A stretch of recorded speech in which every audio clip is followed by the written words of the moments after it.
Et salut à tous, c'est Captain et je vous retrouve pour la critique de l'épisode 9 de The Flash, donc qui est l'épisode de mi-saison.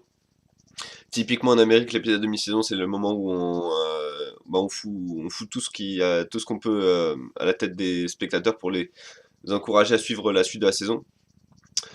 Euh, Par rapport à, enfin, Gotham m'avait déçu dans son mi-saison, dans son épisode de mi-saison.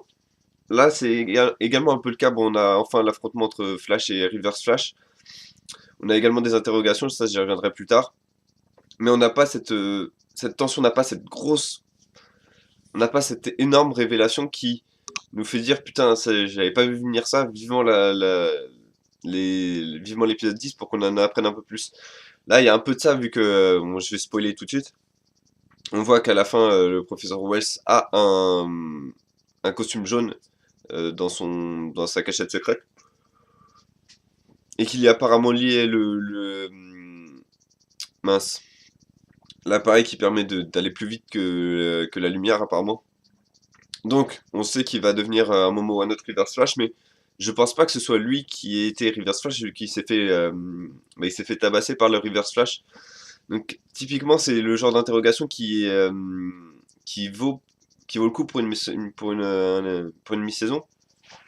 Mais je sais pas, l'affrontement entre Flash et Reverse Flash était pas vraiment top, vu qu'on ne savait pas qui était Reverse Flash, donc le fait d'avoir son visage constamment troublé, ça m'a un peu mis en dehors en dehors de l'affrontement, parce que je savais pas qui va réaffronter, donc c'était, enfin, je sais pas, j'ai pas tellement aimé leur affrontement. C'était pas super bien filmé, c'était pas super bien réalisé, alors que jusqu'à présent les combats et les effets spéciaux étaient plutôt bien faits. Là, c'était juste des éclairs qui partaient dans tous les sens. Et lorsque les coups pleuvaient, enfin, lorsqu'il y avait des coups entre eux, ils ont décidé de filmer ça en stop motion, où on voit juste Barry donner un coup et en fait il est trop lent. C'était peut-être pour rendre compte du fait que Barry est vraiment trop lent par rapport à Reverse Flash, mais je sais pas, il y a quelque chose qui m'a dérangé dans leur affrontement. Et peut-être le fait aussi de savoir que Reverse Flash est à assez plein pouvoir, et que Barry, là, vraiment dans cet épisode, on voit quasiment pas The Flash, et puis il est au niveau pouvoir, etc. Niveau vitesse, il est un cran en dessous, et on sent qu'il est pas à pleine capacité. Et donc c'était un peu dommage, c'était un peu un combat tronqué. Surtout lors du deuxième affrontement, où en fait, ils se rencontrent tous les deux pour la première fois en costume, et puis Reverse Flash a clairement le dessus. Et on sait pas trop pourquoi il y a Firestorm qui arrive d'un coup, qui s'en prend à Reverse Flash au lieu de s'en prendre aux deux, parce que pourquoi pas, pourquoi ne s'en prendre qu'à Reverse Flash? Il est pas censé savoir que c'était un plus un méchant que Barry. Désolé. Donc c'était un épisode bizarre, cette intervention de Firestorm, je l'ai pas trouvé top. Le fait que la team Flash, en gros, donc Caitlyn et puis Cisco, passe tout l'épisode à chercher Firestorm plutôt que de se concentrer sur Reverse Flash, c'était encore une fois pas terrible. J'aurais aimé en savoir plus sur Reverse Flash. Est-ce qu'il utilise le même pouvoir? Est-ce que il a pu être créé au même moment que Barry? Apparemment non, vu qu'il a tué la mère de Barry. Mais est-ce que c'est vraiment lui qui a tué la mère de Barry?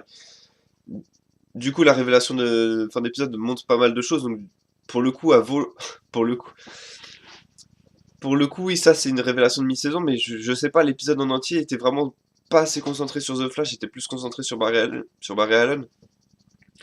Et c'était assez décevant de voir qu'en fait, quasiment tout l'épisode, c'était le sentimentalisme de Barry avec Iris, de Joe avec Barry, etc. C'était pas vraiment ce que j'attendais de l'épisode de mi-saison. Je déteste quand les épisodes climatiques se concentrent sur le sentimentalisme. J'avais détesté la fin de saison 2 de Arrow à cause de ça. C'était quasiment un épisode de fanfiction plutôt qu'un épisode de super-héros. Là, c'est quasiment le cas. Encore une fois, il y a très peu d'éléments super-héroïques. Alors peut-être que c'est pour mettre en place un gros fight à la fin de la saison 1, mais je suis même pas sûr que Reverse Flash soit véritablement l'ennemi de la saison 1. Je... Ouais, on a également eu Désolé, on a également eu le fait que Reverse Flash n'a pas tué Eddie Son, donc le copain de Harris, alors qu'il en avait l'occasion. ce qui valise plus ou moins des théories, mais j'en parlerai lors des vidéos que je ferai durant la pause de mi-saison. Là, je ferai une vidéo chaque semaine, tous les mercredis, sur des théories sur Flash. Donc en termes de notes, c'est compliqué à noter parce que déjà je trouve que c'est pas le meilleur épisode de la saison. Donc je vais le noter en dessous du.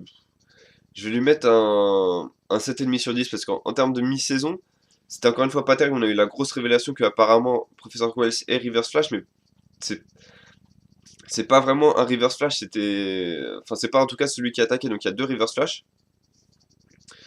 Il y en a un qui a l'air de venir du futur vu qu'il parle de destinée, oui, de destinée avec Barry. Donc, qu'est-ce qui. Enfin, ça laisse plus de questions que de réponses, ça c'est fait exprès, c'est la mi-saison, mais j'aurais aimé au moins avoir des réponses, là on en a aucune. On a encore en plus une interrogation comme quoi, apparemment il y aurait eu un deuxième Flash qui aurait été présent la nuit où la mère de Barry a été tuée, vu qu'apparemment il y avait deux éclairs, deux types d'électricité qui ont jailli de l'affrontement entre Flash et Reverse Flash dans le passé. Donc ça laisse plein de questions en suspens. Bon bah c'est à peu près tout ce que je voulais dire sur cet épisode. Encore une fois, je sais pas si vous avez vu cet épisode, si vous l'avez vu, n'hésitez pas à me dire ce que vous en avez pensé parce que j'aimerais beaucoup avoir d'autres avis que le mien sur cet épisode de mi-saison parce que il m'a un peu déçu pour tout vous dire. Peut-être que mes attentes étaient trop haut, trop haut placées. Mais je sais pas, ça me laisse un goût d'inachevé quand même. Mais à mon avis, c'est fait exprès, c'est pour nous donner envie de voir la saison 1, le reste de la saison 1. Mais j'aurais aimé avoir au moins une petite réponse. Là, il y a que des questions en suspens. Ce que je trouve un peu dommage. Voilà, j'espère que vous avez aimé cet épisode. Moi, je vous donne rendez-vous pour les vidéos que je ferai sur la suite de The Flash. Et puis pour demain, la critique de l'épisode de mi-saison de Arrow. À bientôt.